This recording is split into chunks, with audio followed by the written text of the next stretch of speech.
Let's lock in. Decline in sales in rap music have many concerned the art form is dead.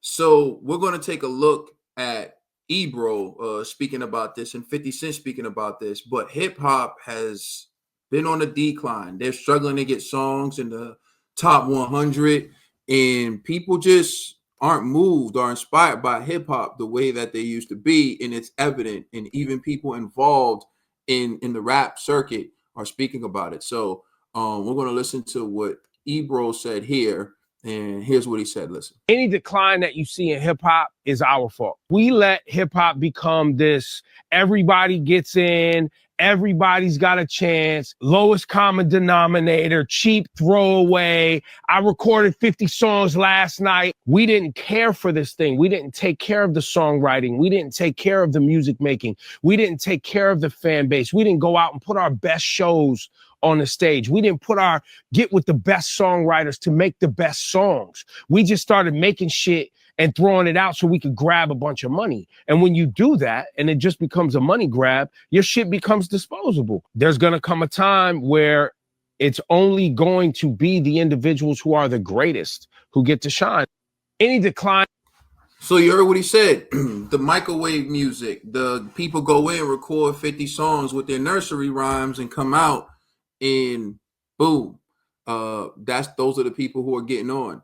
And he said, like, it's gonna be our fault. The people who play music, the radio stations that promote that and allow it to happen. But here's a video of 50 telling Ebro that he was the problem a while ago. He was the program director. No, he did not play their music. No, I supported this is who you. They should be looking I supported for. you. That's it's your fault. God. And then you threatened to have me beat up. And I was like, so what? Nigga, it's what it is. You fuck. Because I'm like, look, how you gonna mess it up and then say I did? I know you played a party, bro. That's what he's saying. That's what he did. He's full of shit. He go, look, the program that all of the artists that made records during that time span, you mean to tell me they didn't play because my records were good? No, a lot of them. They didn't play. There was actually the program director didn't play. No, there was actually a lot of. He was the. So, Ebro eventually is taking accountability, and a lot of people are talking about the decline in hip hop. I will speak about the decline of hip hop. And if you don't know, when I was a kid, if you would have asked me between the ages of, like, I want to say 12 to probably 17, maybe 19 extended, if you would have asked me what I wanted to be, I would have told you I wanted to be a rapper. Why? Because everyone in my neighborhood was doing it, beats playing, freestyles. And the other thing about rap where I grew up was if you could flow, you got respect. Like, people weren't trying to beat you up or harm you if they wanted to hear you drop a verse. So they come run up to you like, yo, Caden, you got some new stuff. And you spit. And if you spit and you see people nodding their head or people go, oh, to your bars, you knew you was good. So, like, being able to rap gave you this rite of passage. When I say a rite of passage, it was like a rite of passage to walk through the hood and feel like you were protected. Because everyone knew you'd be like, nah, that's a little dude with the flow, little dude with bars, like, spit something for him. And so you would just stay in the lab creating stuff like, please don't beat me up. And then the other way was if you was nice at ball. If you were the hooper and you walked through, dudes would be like, nah, they like watching you play or they like playing against you. So you had these certain passes if you could do these things, right? But that's because bars mattered. Well, when I was coming up, my dream was, and because The Source was the biggest magazine around, was to make a 5-mic album.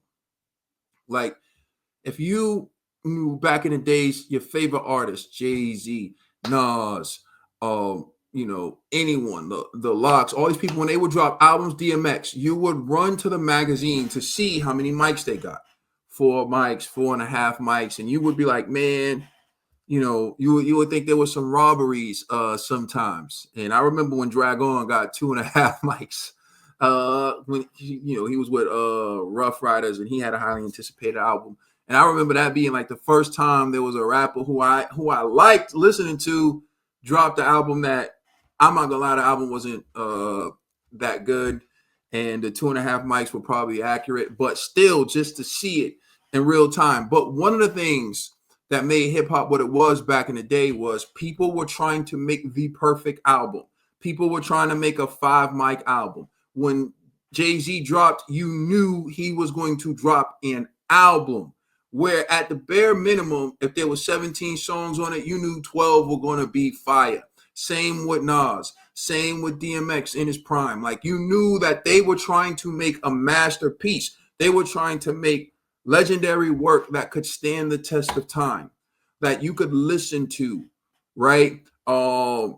And just put it in, let it play. Skip a track maybe if they were tempting something new. Biggie, I'm leaving out Biggie. Like I remember Biggie, Life After Death, like probably one of the most versatile albums ever. Like Biggie did everything on that album, every style, worked with different, like it was amazing, and he did it well. Like he stepped out of his comfort zone. Like Biggie rapping with Bone, like Notorious Thugs, like it was just crazy. It was effortless. Like Biggie did the Bone Thugs style and had the best verse on it, and it's just like that was art. Like to just see someone like Biggie do that, like flip it like that, and then go back to doing this and doing that, and still have those type of songs. So that's what it was. You tried to get a 5 mic album, and as a kid, I always felt like I had a 5 mic album to deliver to the game. Like that's just it. I thought like at some point I'm going to record a classic album. That was my goal. Today it's about algorithm, going viral, getting a quick buck. You know what I'm saying? That's why these guys don't last. I remember back in the days, you would see guys that would come and go. Like, you know, it's like every song is like, hey, baby.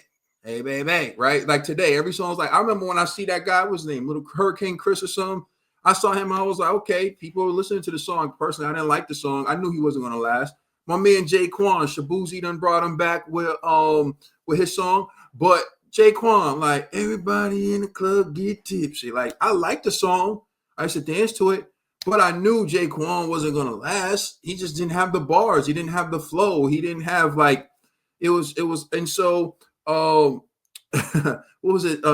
Smiles and South Star. They used to have that. They had that little song or whatever. I would see them and be like, all right, these guys are fad. They're not going to last. You know, they didn't have the bars. They didn't have the longevity. They didn't have it built in them because of, you know, they were doing the gimmick thing, but I knew they weren't going to be able to stand alone. I knew they weren't going to be able to make a quality project. And that's what it is right now.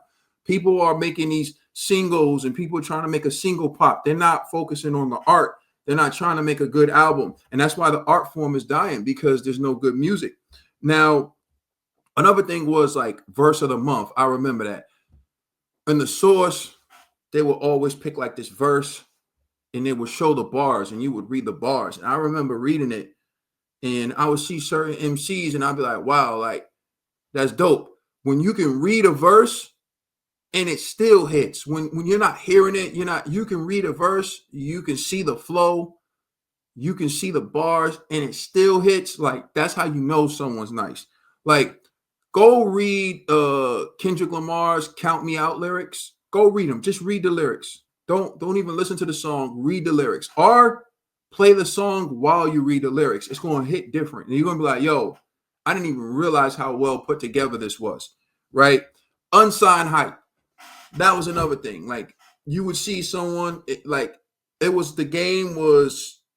wasn't as easy to get in. And that's what Ebro was saying. We let everyone in. Now, all you got to do, you just got to go to the right apps, get the beats, do whatever, and everyone can put out music. Right. And then you see like the music that ends up picking up or going viral isn't even the best music. It's the gimmick music. Like I didn't even remember the song, but like the song that put Glorilla on, that wouldn't have been popping back in the 90s. Like, you know, they got this dude, Boss D-Lo, whatever his name is. Like, you know, the way he raps, it doesn't even sound like he's on beat. Like back in the 90s, if you would have handed someone that demo, they would have threw it out the windows. Like, well, what is this? You know, 90s, 2000, everybody, what is this garbage? Like, and the man is a begging, I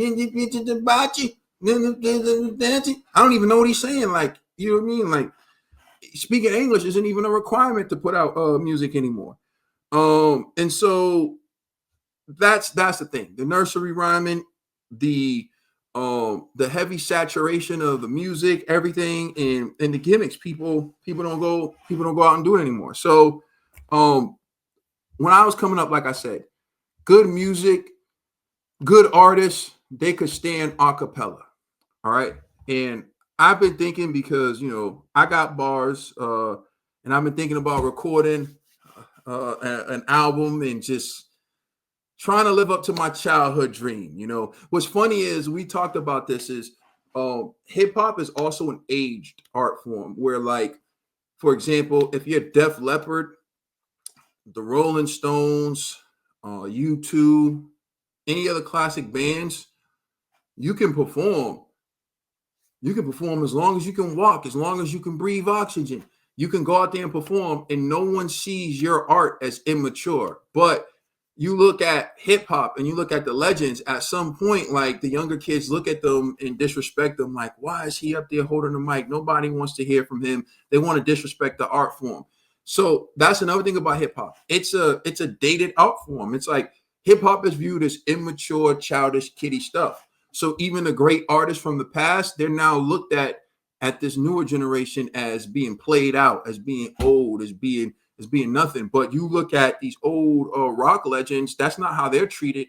That's not how they're treated by the young kids. That's not how they're treated by their peers. They're not seen as immature. Then we're talking about these rock bands. They'll go put on some tight pants, put on all this makeup, eyelash, do all that stuff. They're not seen as immature, though. But older rapper grabbing a mic and spitting his poems and reciting his poems to a beat is seen as immature, and is seen as a lame, and is seen as someone who never grew up, which is crazy to me. Not the man wearing these spiked collars and makeup and wigs and all that. Nah, that's art. This man standing here reciting these poems over a beat with a meaning, nah, he needs to give it up. So that's the thing with hip hop. It also has the stigma. It's already seen as an immature art form.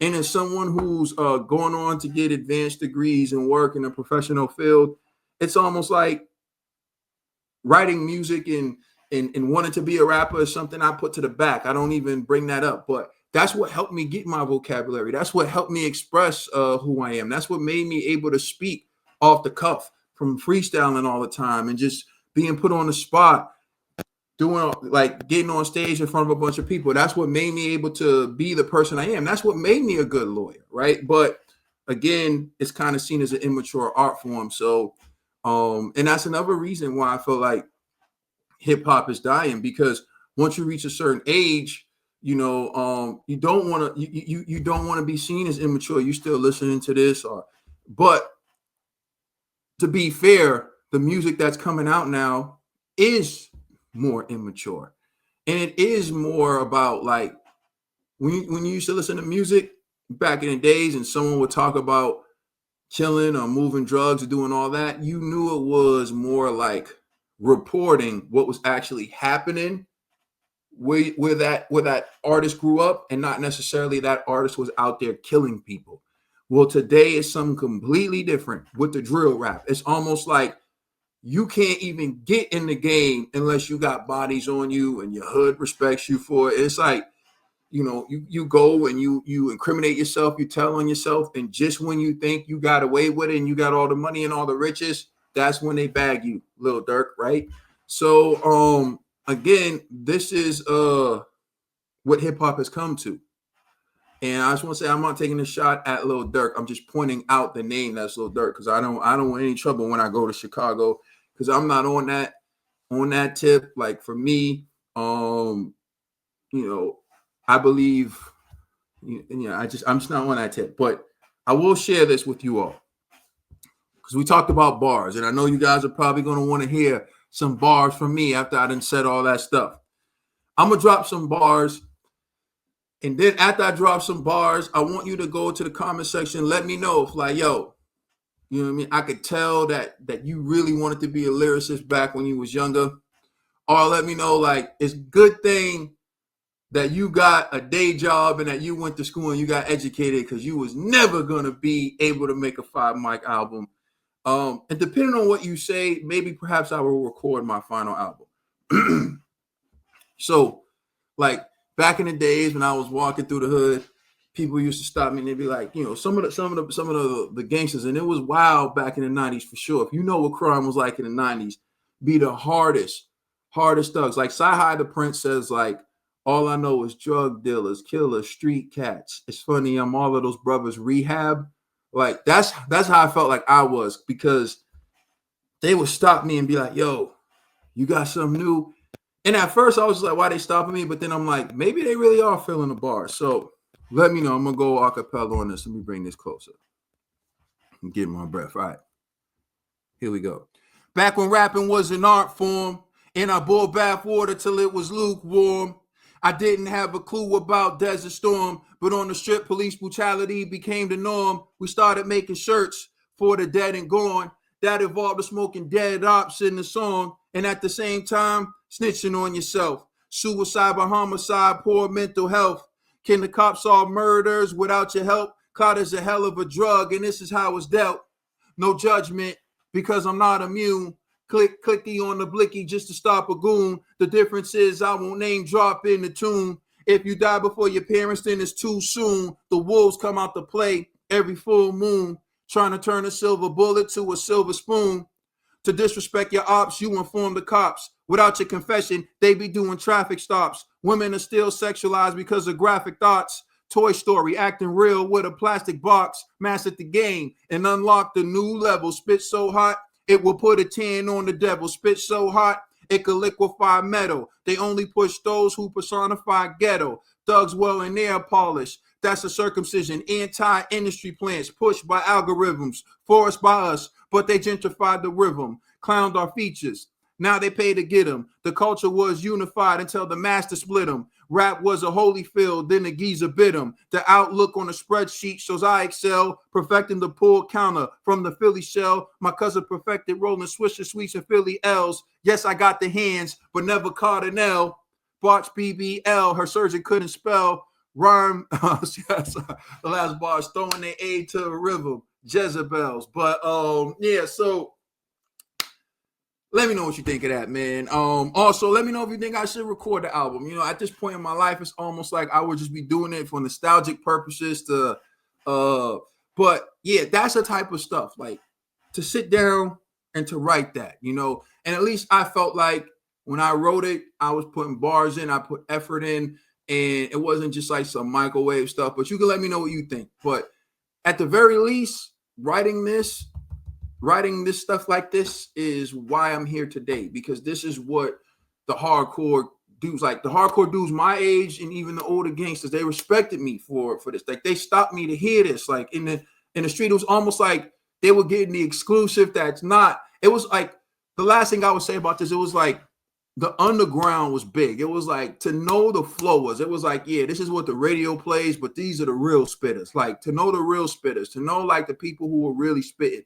mattered. It's like that culture's gone. Like it doesn't even exist anymore. It's almost like, you know, let the algorithm play it, the radio play it, to just even have that underground culture where people knew like the spitters and you have that, that's all gone too. But anyways, let me know in the comment section if rap is dead for you. For me, I don't listen to rap as much as I used to. I listen to the old stuff, like, you know, I listen to old music.